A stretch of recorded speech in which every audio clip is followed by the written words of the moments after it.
welcome to the Green Team Lunch and Learn Leadership Inspired by Nature. My name is Catherine Cooper, and I'm going to be the host for our session today. I just wanted to remind everybody about what the Sustainability Learning Center is.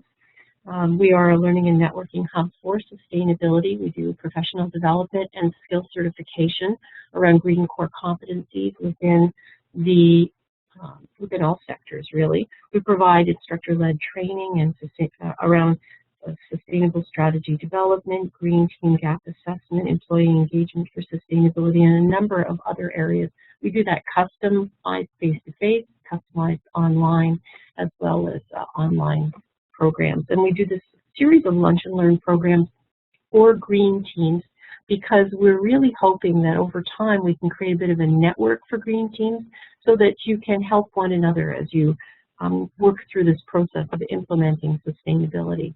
We also do skill certification, and we're working with a number of groups right now, the International Society of Sustainability Professionals, Canadian Business for Social Responsibility, the Natural Step, to find a way to create one certification process for people within specifically Canada, so that will be a model for other countries as well. And we also have e-learning platform. Sustainability 101 is an award-winning program based on the Natural Step. And then we also have Green Education Online, where there's 50 different modules, everything from energy, water, waste, sustainability strategy, green purchasing, and whatnot. And then finally, if you haven't had a chance to visit it, we do have the Sustainability Learning Network, which is on our website. Just go to the upper right-hand corner and click log in, and you can create a free, this is all free, profile, and go in there and you will find free webinars and an opportunity to dialogue with one another as well. And so with that little commercial moment out of the way, I'd like to introduce you to Denise DeLuca. And I'm just looking for you, Denise, so we can we're really pleased to have Denise with us. She's just returned from the UK, and so she's kind of fresh back into Seattle. She's the founder and director of BCI, Biomimicry for Creative Innovation. And Denise's career has spanned both the public and private sectors and included running her own sustainable resource consulting business called Emergent Solutions. She has been the former outreach director for the Biomimicry Institute, which many people may be familiar with.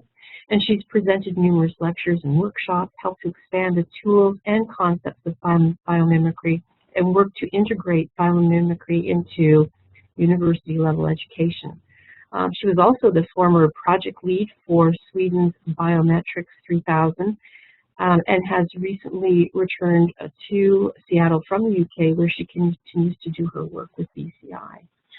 So thank you very much, Denise, for coming, and we're looking forward to your presentation today. We're going to be talking about leadership inspired by nature, or leading in an era of sustainability.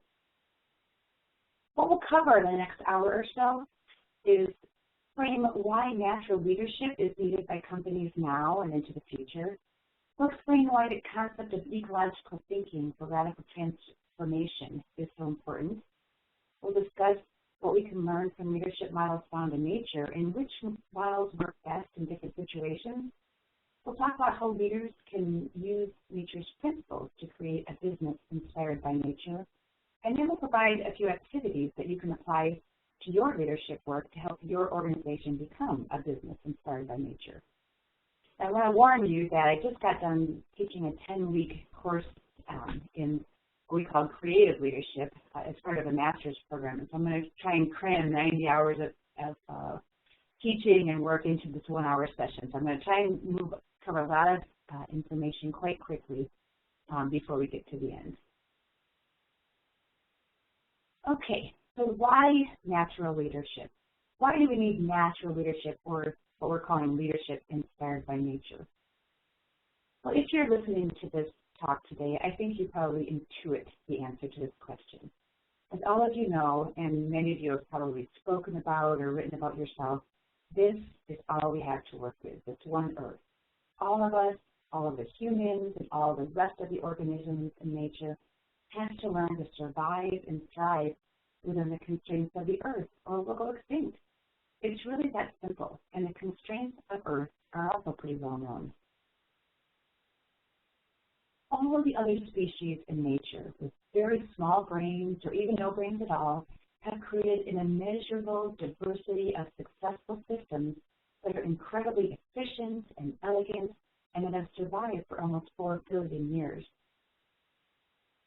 Humans, on the other hand, with our very large brains, our ability to think upper-level thoughts, our cleverness, our machines and our factories, our computers and our communication systems, our plans and our programs, have come up with some very clever inventions and business models and economic systems and governments and other organizations, but we are proving ourselves to be unsustainable. For example, I'm guessing most of you have heard of peak oil, but I am shocked by how many people have not. And I'm even more shocked that the great majority of our leaders have no plans at all to deal with peak oil or with radical price spikes or extended flow stoppages. And keep in mind that our food systems are completely dependent on oil too. So whatever happens to oil happens to our food systems. And of course, peak oil isn't the only resource limit that we're approaching. Things like peak phosphorus, if you haven't heard of that, go look it up.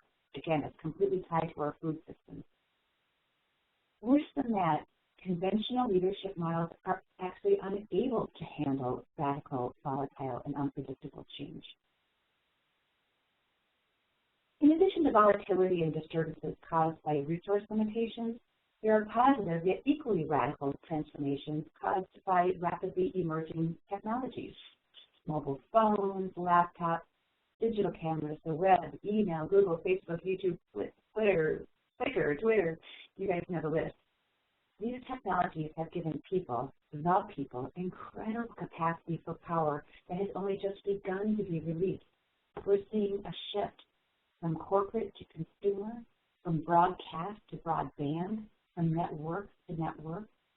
Again, conventional leadership models are largely incapable of responding to these sorts of transformations and the impact, both positive and negative, that they have on our society, on our communities, on the people and organizations that they lead.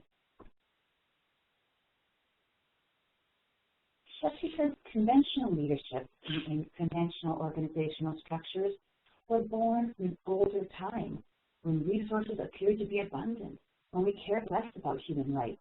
Technologies were simpler and communications were controllable. Now, conventional leaders strive to make their organizations independent, competitive, controlled, stable, protected, maximizing or minimizing and focused on return on investment. Now, seeking to achieve these characteristics has served leaders well, quite well, over the past 50, 100 years, since the beginning of time, I suppose. But we all know that they have done a great disservice to the environment and to human rights. They've also done a great disservice to us, the workforce. The demoralizing, dehumanizing, soul-sucking culture of conventional business is so painfully familiar that we find great solace in shows like The Office and cartoons like Dilbert. No one deserves this kind of work life. We've been led to believe that our leaders have created great pillars of industry, but in reality, they've created castles made of sand. Our current conventional leaders and leadership models are no longer sustainable. The decade that we have now entered, 2010 to 2020, has been dubbed the decade of fear, the decade of volatility, the decade of transparency, the decade of creative destruction, and the decade of transformation. Whatever it's called, the message is clear. Change is happening, it's volatile, it will be transformative, and conventional leadership models are unfit to handle it, unfit to lead into an era of sustainability. What I believe we need now, and into an era of sustainability, is what we're calling natural leadership, or leadership inspired by nature. We all know that nature itself is sustainable, and nature arguably defines sustainability. So if we want to drive sustainability, be sustainable, lead ourselves and our organizations into an era of sustainability, we must realign ourselves with nature, rejoin the positive, virtuous cycles of nature. We must let go of the ways of the past, let go of conventional assumptions, let go of conventional business and leadership models, and become leaders inspired by nature. Natural leaders recognize, embrace, and leverage resource limitations, emerging technologies, rapid change, and volatility. Natural leaders are driven by ecological thinking and learn from successful leadership models found in nature. They're grounded in nature principles and even use tools that, too, can be learned from nature. Okay, now let's move on to ecological thinking for radical transformation. If any of you looked up BCI on our website, you'll see that ecological thinking for radical transformation is our byline.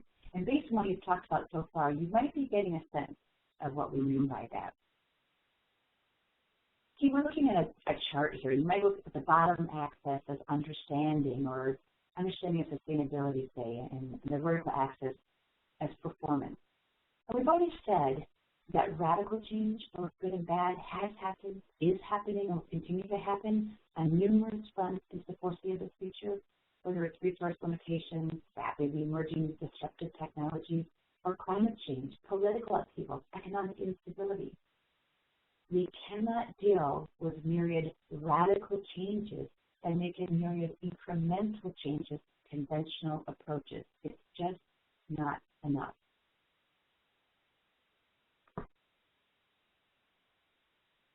To deal with radical changes we're facing and with the radical changes that we need to achieve in an era of sustainability, we need nothing less than radical transformation. Most leaders don't get this, and conventional leadership models, as we've said already, simply do not allow it. So that's what we mean by radical transformation. But what about the ecological thinking part? We've all heard of systems thinking, right? And we all know that somehow we're supposed to be applying systems thinking to everything that we do. But no matter how smart you are, and I'm sure you are smart, most of us have a really hard time getting our heads around systems, especially when we're supposed to be thinking about dynamic systems and systems of systems. It all seems quite complicated. It seems like a big mathematical problem. Well, the conventional approach, the approach taken by conventional leaders, is to pretend that our systems are limited, static, or steady state, and controllable. And this actually can be very effective, and it has been very effective when communication technologies were limited, when things happened more slowly and more predictably, when things weren't so interconnected, and when many resources appeared to be abundant. A typical example is supply chains that, for example, here, run all the way from the source of raw materials to, say, manufacturing, transportation, sales, and finally to the consumer. In this linear chain model, the only interaction, the only influence the consumer has on the system is at that last link, at the point of sale. And actually, we should have more links than that go on to the disposal end, but we're not dealing with that one here today. If you apply systems thinking, that supply chain will then turn into a value-creating dynamic network where all participants are interconnected and can share information really back and forth among all the different connection points. This system allows the sharing of ideas, of co-creativity, adaptability, and resilience, and the new radical thinking that we're talking about. And we're beginning to see this where companies are appealing directly to consumers for new ideas and solutions and things like open source design. So how do we get our heads around systems thinking? Well, luckily, we can find help in our own backyard because nature is composed of systems, dynamic systems, systems of systems at every scale and time and space. That is what ecosystems are made of and how they work. If you observe and understand how and why ecosystems work in nature, you can apply what you learn to your organization to create sustainable, dynamic, resilient, adaptable systems at work.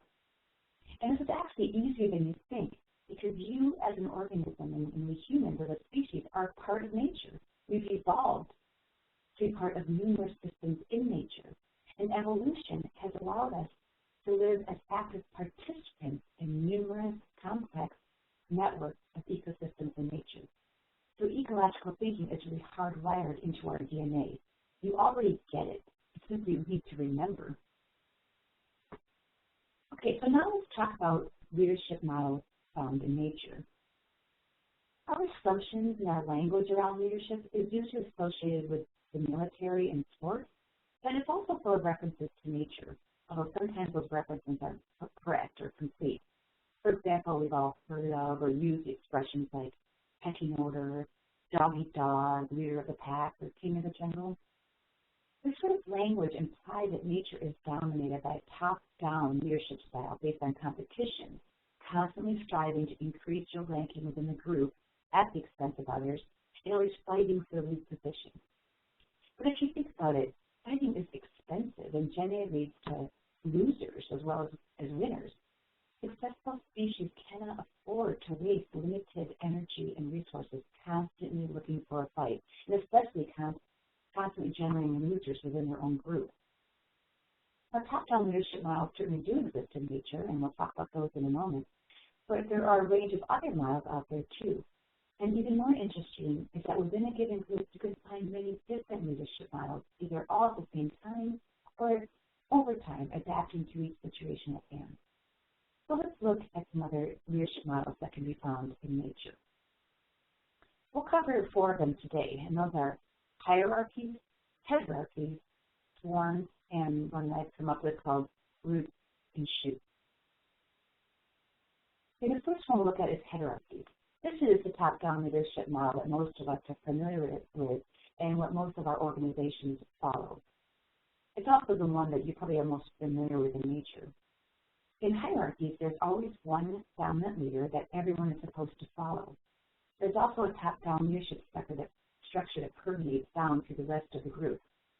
In hierarchies in nature, leadership is constantly tested and reinforced to be sure that the most appropriate or fit member is leading and that the others follow that leader. In wolf packs, for example, there's a constant interaction among the members of a pack that helps maintain the optimal leadership sequence at all times for the benefit of the group, whatever the situation. If the current leader becomes unfit for purpose, injured or something, it will be rapidly revealed and he will be replaced by a more appropriate leader. However, what appears to be violent behavior or fighting among the group is often theatrical. You'll see teeth that are bared but don't actually fight. Submissive poses are assumed, not forced. So when does hierarchical leadership work in nature?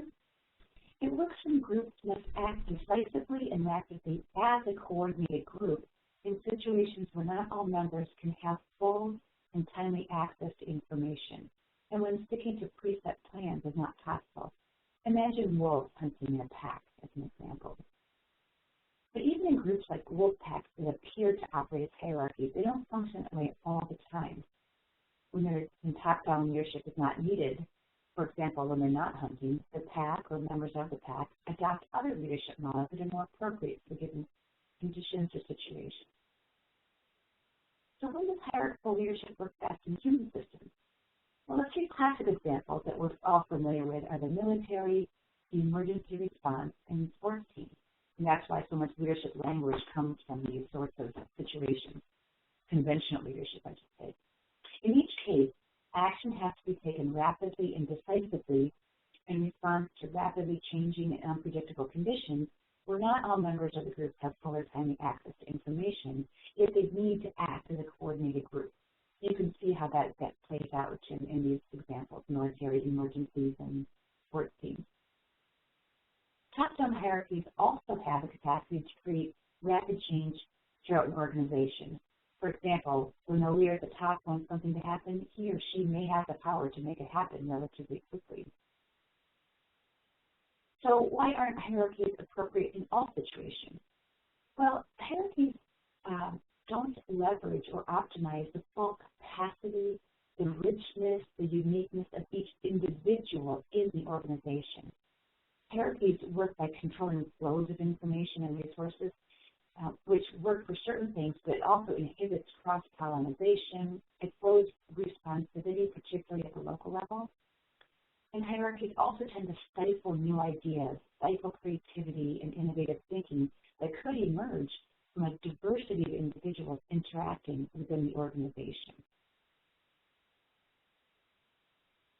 Okay, so the next one we're going to be talking about are hierarchies. We've all seen birds like these geese here flying in the V formation. Well, that's an example of hierarchy. Clearly there is a leader, that's the goose out front. But in this case, the geese take turns being the leader. So if you get a chance to see this V formation in action, watch how it's not that someone else dominates and takes over. It's just that lead goose knows when it's not good to be a leader anymore, and it will just fall back into place. And I'll keep doing that over and over again. It's really interesting to actually take a look at this. So in a hierarchy, there's always one leader, but no one individual is capable of effectively leading all the time. So different members of the group take turns being the leader, but the appropriate leader is leading at all times under the given circumstance. In the D formation, the one out front is doing more work, having to do more effort. So of course the leader will eventually need a rest. But also during long migrations, it turns out no one goose knows the whole journey. So when the lead goose no longer knows the way, it'll drop back and let another goose that does know the way take over. So again, the idea is at any given time, the goose with the needed knowledge and strength is in the leadership position. And no one goose has all the needed knowledge and strength to lead the entire journey. One thing to note about hierarchies is that this is not about fairness or equality or giving everyone a chance. With geese, for example, it's been discovered that only a subset of the flock ever take turns being the leader. Some geese are never the leader. So what hierarchy is applicable in our organization? Well, you all work on projects, I assume, and you may recognize that projects go through many different stages, such as, like in a design project, it might go through conceptualization, ideation, design, implementation, marketing, etc. And that no one person has sufficient breadth and depth of skill to optimally lead each and every step in the process. Yet among your team, you're likely to have individuals that are ideal to lead each part. Some may be suited to lead more than one part, while others may not be suited to lead any of the parts. So hierarchies work well when different leadership skills and styles are needed at different times, either within the project or perhaps different places within an organization. Note that you can have hierarchies within hierarchies. So in a project, for example, one person might be leading or overseeing the whole project or the whole company, while allowing different individuals to lead different parts of the project or different parts of the organization. So you can reflect on when this sort of leadership model might be appropriate for projects you're working on or organizations that you're leading. Here we see different examples of swarms. We've got a cluster of ladybugs, which are also in migration, bees in a hive. We've got fish here, schools of fish. So these are all examples of organizations and structures, organizations in nature that have no leader at all. Now, some people think in a beehive that the queen is the leader, but actually she doesn't have a leadership role. She does have the role of thinking all the babies. Now, in this organizational structure, it works because it's full of feedback loops which allow each individual and the group as a whole to be agile and responsive, seamlessly functioning as a collective whole. Some of these groups work so well together that they're called superorganisms, meaning the collective intelligence of the entire swarm or hive make it function as if it's a single organism. To make this work, each individual is highly aware of its surroundings and constantly sending,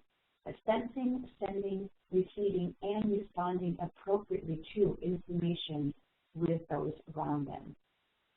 This leadership structure works when everyone has the very same clear goals and when everyone always follows a few set of simple rules that typically take the form of if this, then that. Swarms can work in human systems too, and we actually probably experience that today. One example is traffic. So swarms can work in human systems when we can trust or assume that everyone will always follow the same set of rules. Now, traffic works because we all agree to follow the same rules, and that enables us to operate very large machines at relatively high speeds within feet or even inches of one another, and generally assume that we're going to get to where we want to go safely, all with no leader.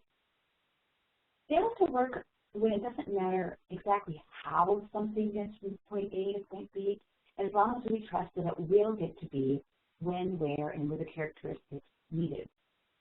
In our project example, we talked about having hierarchies within hierarchies, where you can also have swarms within that system, where individuals or subsets of groups can be sent off without a leader to complete a specific project task on their own, in their own way that suits them best. So swarms work well when there's a strong, clear, common goal, when all individuals are naturally inclined to follow the non-negotiable rules, and when how something gets done is not important as that and when it gets done. Conversely, swarms don't work when these conditions are not present. For example, in the military emergency response and sports teams examples that we talked about earlier. Swarms can also be really good for learning about and responding to changes in the environment because they can allow for free flow of communication, information, and resources. They allow for faster learning and responsivity. So it's really good if you know you've got a lot of rapid change or local change in the environment or context within which you're working.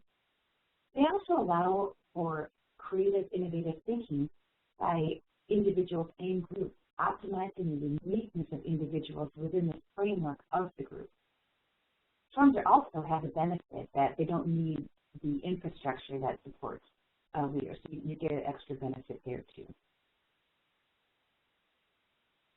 One really beautiful example of how like a superorganism can work is this video that you can look at the Sustainability Learning Center website to get the link. It's down here if you can read it.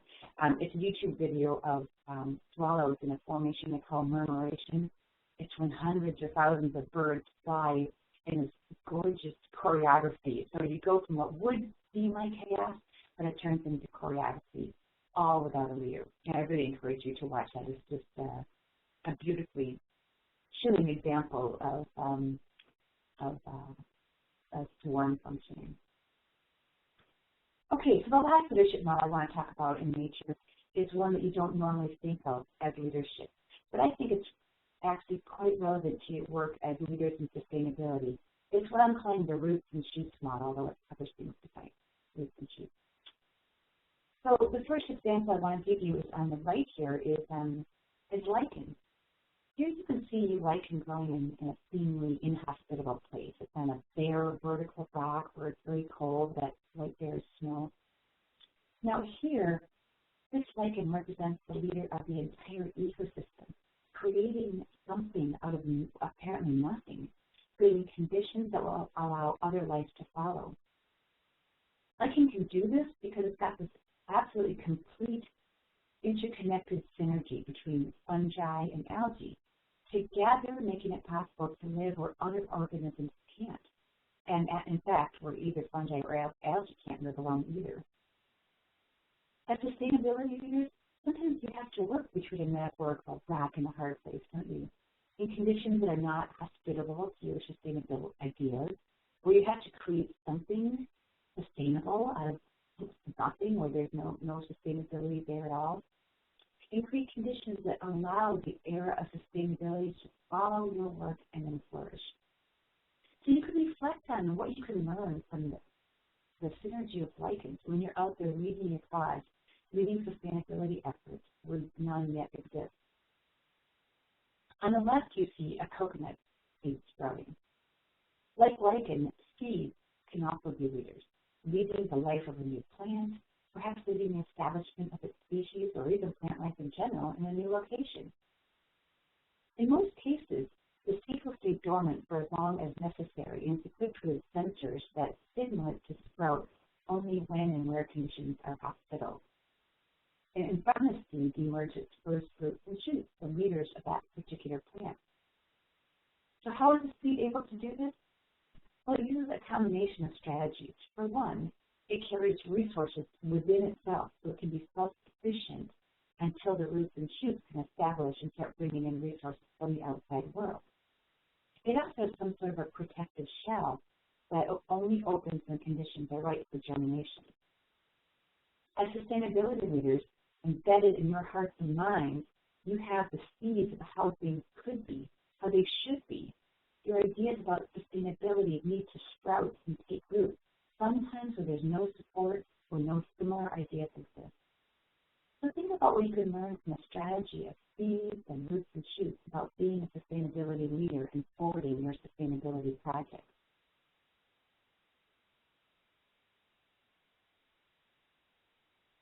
And we've already mentioned this a couple of times already, but I just want to remind you that you could have combinations of all these different leadership models, the hierarchy, the swarms in which you can be dynamic, have dynamic combinations, meaning you can have more than one at the same time, and they can change over time.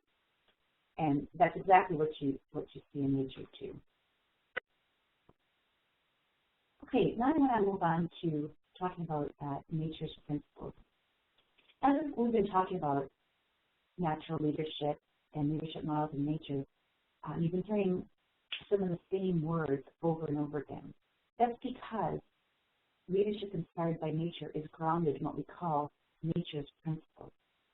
If any of you are familiar with Biomimicry Design, you may have learned about life's principles. Well, BCI has adapted life's principles to be more appropriate and more applicable, more usable for leadership and organizations.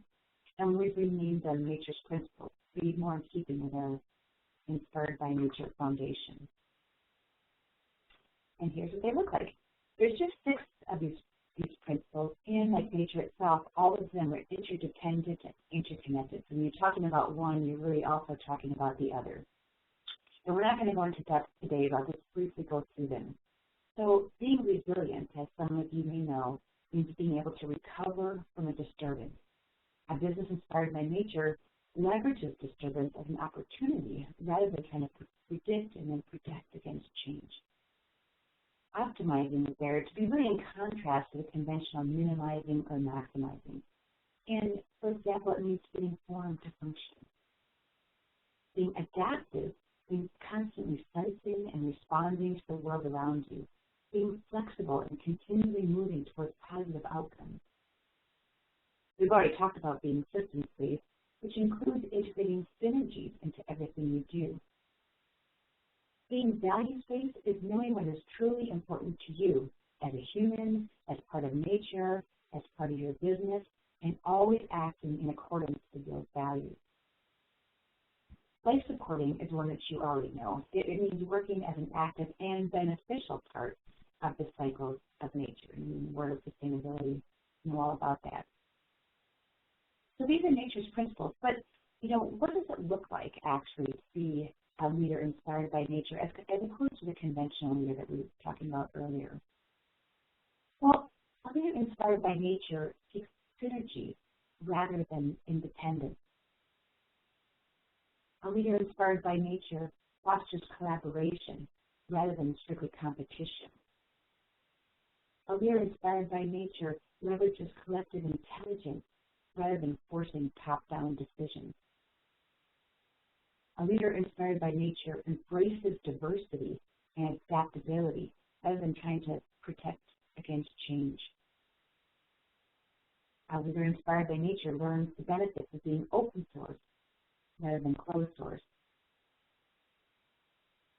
A leader inspired by nature optimizes across the many and across the system rather than focusing on maximizing for the few. A leader inspired by nature seeks return on engagement rather than return on investment. A leader inspired by nature thinks and works in dynamic systems rather than in static linear chains. A leader inspired by nature creates organizations that fit form to function rather than expecting people to function within a given preset, rigid form. A leader inspired by nature considers the very long term while addressing the very short term. A leader inspired by nature favors emergence over sticking to preset plans. And a leader inspired by nature seeks to be effective, not just efficient. Our Our old leadership and business models are no longer working. We know that. As leaders in a sustainable era, leaders inspired by nature, we will need to foster radical new thinking, creativity and co-creativity and cross-pollination, responsivity and adaptability, and a sense of greater purpose and humanity and joy in work. Now, most of you already have the knowledge, understanding, and passion to drive sustainability forward. But when it comes to implementation, I'm guessing you run into one blockade after another working with our conventional businesses. Is that right? Now, as all of you know, leading sustainability efforts is a big task no matter what. I don't need to tell you that. However, it can be greatly facilitated by introducing and practicing some new skills what I'm calling activities inspired by nature. So today, I'm just going to describe a few activities that you can try out right away. And what I would suggest is that you first give them a try with open-minded, eager, curious people like yourselves before you give them a go with more conventional and more challenging groups and situations. And I also just suggest you try them out with low, unimportant or simple examples as opposed to really things that people are find really serious. Okay. All right. So before I'm going to talk to you about today, are pretty simple. One is simply going outside. And we're going to talk about going outside yourself for observation and reflection, and then taking a group outside to inspire discussion. The next one is bringing nature into your next meeting. And we'll talk about yes and, which comes from the world of applied improvisational theater. And then finally, we're going to talk about some forms of inquiry. Okay, go outside. Now, we're talking about being a leader inspired by nature. And one of the best things you can do is to inspire yourself with nature. Is simply go outside. That alone is a good thing, but what we've got something a little bit more active here for you to do. And this is based on enhancing your personal observation and reflection. But if any of you have read other books or heard other talks on leadership, they always talk about how important reflection is to leadership, but it's something that many of us don't ever take the time to do. And this activity is all about that. And it takes about 30 minutes. And what you do is you go outside, and you want to find a nice quiet spot where you won't be disturbed. And what you do is you sit down, you take about 10 minutes sitting with your eyes closed and your mind open. Okay, you just sit there for 10 minutes. And you might want to bring a watch with you with a timer on it, because I tell you, after about 30 seconds, you're going to feel like it's been 10 minutes, but it won't have been. And when your mind is racing and when ideas pop into your head, that's totally fine. Just kind of imagine a little box at your side, and you put that thought in that box, let it run through. You're not trying to think about anything, you're not trying to notice anything in particular, but just try and be there for a full 10 minutes. After 10 minutes, you can open your eyes, and now you can start to observe. And again, you're not looking for anything in particular, just observe the world around you. Use all your senses, feel what it feels like to sit, and feel your breathing. You can watch the leaves blowing, you can watch ants scurrying around. Whatever happens to be in the space around you, just observe. And in the last 10 minutes, you can use to reflect. You can reflect on what you're observing. You can reflect on a challenge that you're dealing with. You can reflect on an idea. You can reflect on leadership. You can reflect on nature's principles. But that's your time for reflection. This activity is really, really simple, and you can actually do more directed forms of this to have with more purpose.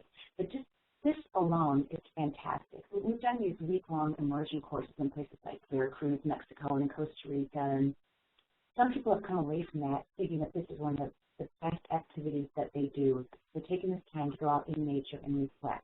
So this is sort of a gift you can give yourself just to become a better leader, as well as a leader inspired by nature. Okay, the next one is taking a whole group outside. Now this is really an interesting thing to do, whether it's in nature or not.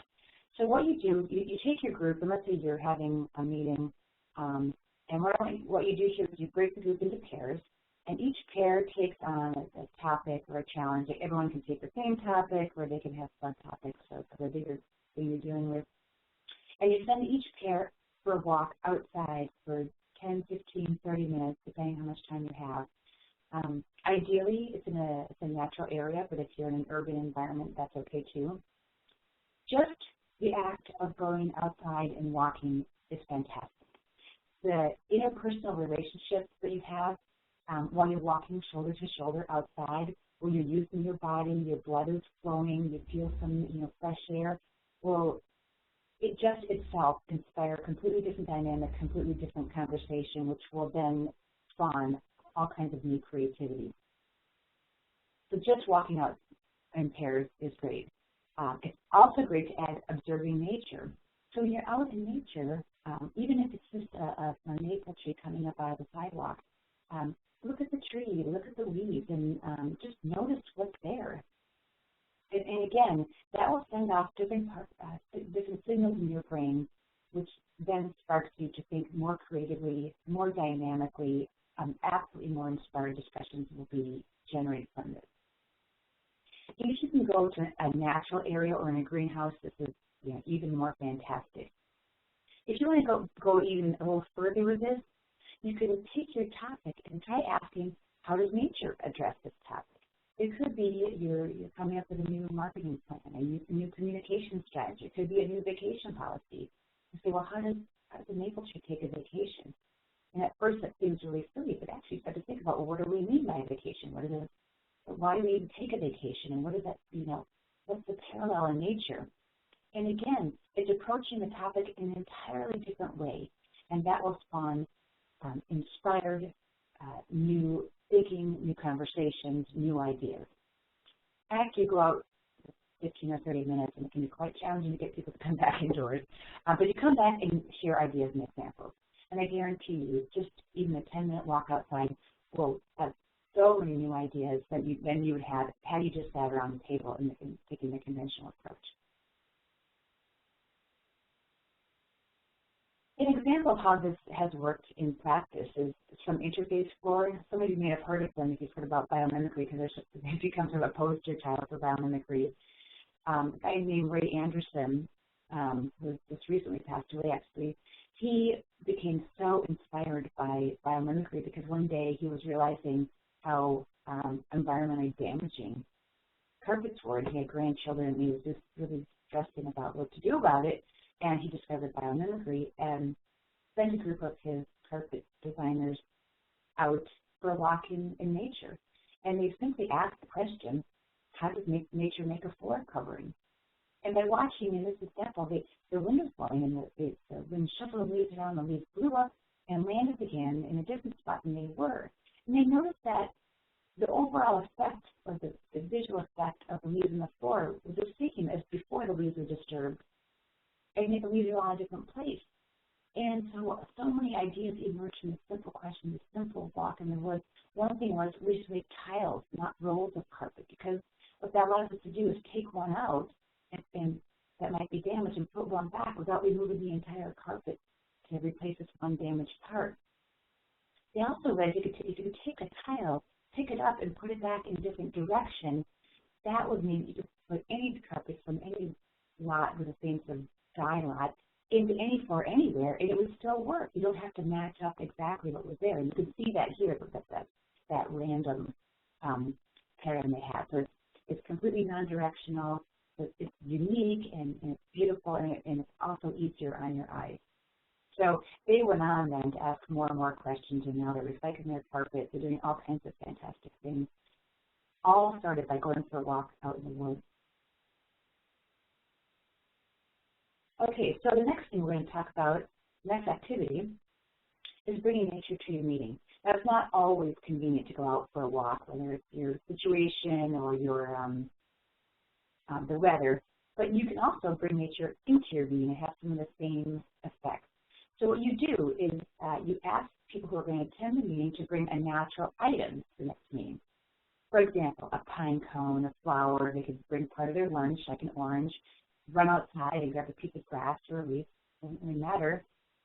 And then instead of going around and introducing yourself, I'm Denise from the marketing department, instead just say, well, this is my pine cone, and When I introduced my pine cone, I found my friend, the pine cone, in that there's a big pine tree that you always see you walking the parking lot into the building. I've always loved pine cones, and that's why I brought it. Okay, so you do something like that. Again, instantly changes the dynamics of the meeting. And then when you get to your challenge that you're working on, you ask, what can we learn from these natural items about our challenge? What can we learn from a pine cone about communication, about vacation policy, about dealing with keeping our computers cool? Whatever it happens to be, a technical challenge, a personal challenge, an organizational challenge, you can find new solutions, new ideas in nature. And so simply asking what we can learn from these natural items in the real world will spawn all kinds of new and incredible ideas and thoughts. The next one is called Yes and. You may have seen this before if you followed applied improvisational theater. It's just a fantastic tool, and it's very simple, and the BCI group uses this always. What it is a tool that helps enhance co-creative collaboration, which is exactly what we need to drive these radical solutions into an era of sustainability. It helps keep a group constantly moving towards more and more positive outcomes instead of falling back into negative mode. And it's really simple. There's just one rule. Whatever someone makes a statement or suggests an idea, the response always has to take the form of yes and, or more elaborately, yes, what I like about your idea is blah, blah, blah, and we could blah, blah, blah. So let's take an example of how this might look. Let's say, just to make it easy, we're planning your next Christmas party, right? So, and everyone agreed they want to do something really different. And they say, oh, I think we should hold our next Christmas party on a Saturday afternoon at a theme park. Well, I don't know about the groups that you work with, but the group I work with is just, I don't want to do it in the afternoon, and I hate those theme parks, blah, blah. Well, of course, that sets a bad tone. The person who made the suggestion feels embarrassed, and they sit down, and they might feel dejected or humiliated or angry, and of course, no one else wants to make a suggestion because they don't want to go through that. So, those are the kind of responses you'd expect. And how do you think the meeting would proceed? Well, we had this, kind of bad feeling in the meeting, and the outcome would likely be a conventional solution, just do some version of what you did last year, right? Isn't that what you normally see in meetings? People bring up, a new idea. It's basic. It's knocked down. Okay, so now let's start again. We're going to take our yes and approach this time, though. And the first person, same suggestion. I think we should hold our Christmas party on Saturday afternoon at the theme park. Well, someone who finds that suggestion completely distasteful might say, well, yes, what I like about your idea is that it gets us outside and doing something fun together. And we can include families with kids. And someone else who also does not want to go for this idea says, well, yes, what I like about it is that we can all dress down and get to know people's families better, and we can always go out partying informally afterward. And someone else might say, well, yes, what I like about the idea of doing something outside is that it includes kids, maybe even skating and sledding, and maybe we can all get babysitters so we can go outside and go out informally afterwards. So you can see how you can take what would be an initially negative, starting point and turn it around into always moving towards positive outcomes. And you may be very far from having a Saturday afternoon at a theme park, but that person's original idea was respected and moved forward. So what you'll find is this sort of a situation will generate positive energy. It's respectful, it's fun, and you're always moving towards positive outcomes. And now, when I'm working with my colleagues, if we find ourselves disagreeing with someone, instead of saying yes, but, we'll say, well, the yes and is, and then we go from there. So it becomes just a habit of respecting what the person said and moving towards positive outcomes. Okay, the last one I'm just putting under the heading of inquiry. And here, and there's actually many formal versions of this, but basically the only rule here is that you ask questions. The idea is you want to encourage being curious and also being respectful And the idea is to explore a question or idea rather than trying to answer it or solving a problem. And in this situation, you end up having break down in order to achieve breakthrough. So the rule here is that you always ask a question. You can use Socratic inquiry, or you may have heard of collaborative inquiry. All those things are based on asking questions. Now let's take our same example again. So the same statement, no one likes the idea, but instead of cutting it down, saying yes, but, you say, oh, well, what is it you like about holding it in the afternoon rather than the evening? And what's there to do with the theme park? Is the theme park open in the evening? Are there other things we might do in the afternoon? What other sorts of places with organized activities can we consider? You see that we respect the core of the idea that by asking questions, we can launch all new branches of ideas. And in fact, the person who originally suggested the theme park may not even like the idea, may be welcoming the fact that someone else is getting at what they're thinking about, but we're coming up with a better solution. So again, the one rule here is you ask questions instead of coming up with answers. Okay, so let's wrap up now. We've got leadership inspired by nature. Today we've talked about the how, why, and what of natural leadership, why radical transformation is crucial to creating an era of sustainability, and why it requires ecological thinking. We've talked about different leadership models in nature, and that we can learn from nature and when they're applicable. We talked about nature's principles as a foundation of leadership inspired by nature, what it looks like compared to conventional leadership. And finally, we just talked about some activities you could try to introduce and develop the skills needed to help make full use of your sustainability knowledge and passion. The message around these you live is this. In order to achieve an era of sustainability, we need leaders to create a radical new vision, an incredibly beautiful and compelling vision of what sustainability means to us. We need leaders that are grounded in nature's principles that strive to reintegrate our organizations into the positive, virtuous cycles of nature. We need leaders that foster radically different ways of interacting, communicating, collaborating, co-creating. We need leaders that create conditions where each and every one of us can feel fully deployed with our creativity, where we're tolerant and empathetic and respectful of each other and the rest of nature. I believe we can learn to do all of these things from nature, using our own human nature to apply ecological thinking to achieve radical transformation into an era of sustainability. This is what that natural leadership is really all about.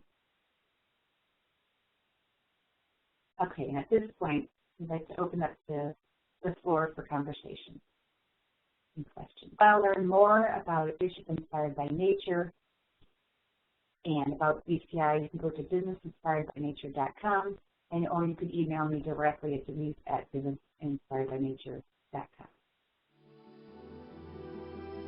Thank you.